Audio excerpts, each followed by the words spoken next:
Hi guys, welcome back to our channel. This is Lucas here, and today I'll be reading The Kissing Hand by Audrey Penn.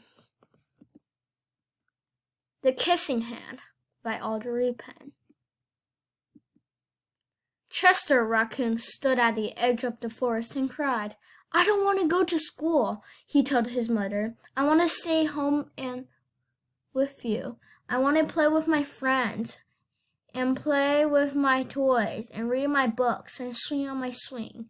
May I please stay home with you?" Mrs. Raccoon took Chester by the hand and nuzzled him in the ear.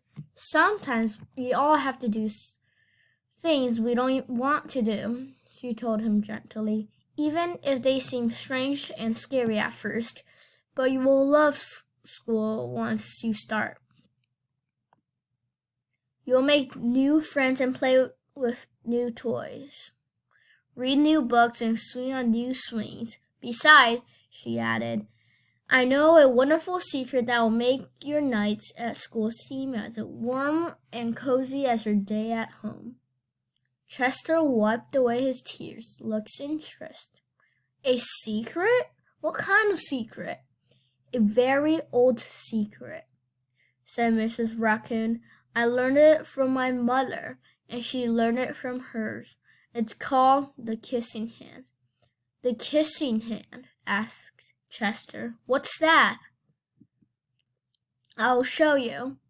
Mrs. Raccoon took Chester's left hand and spread his tiny fingers into a fan. Leaning forward, she kissed Chester right in the middle of his palm.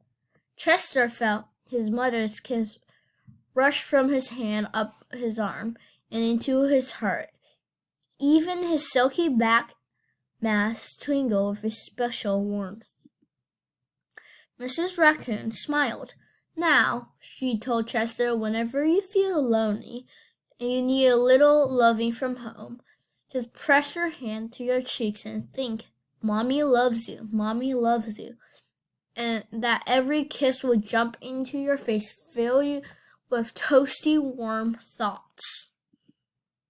She took Chester's hand and carefully wrapped its fingers around the kiss. "Now do be careful not to lose it," she teased him. "But don't worry. When you open your hand and wash your food, I promise the kiss will stick." Chester loved his kissing hand. Now he knew his mother's love would go with him wherever he went, even to school. That night, Chester stood in front of his school and looked thoughtfully.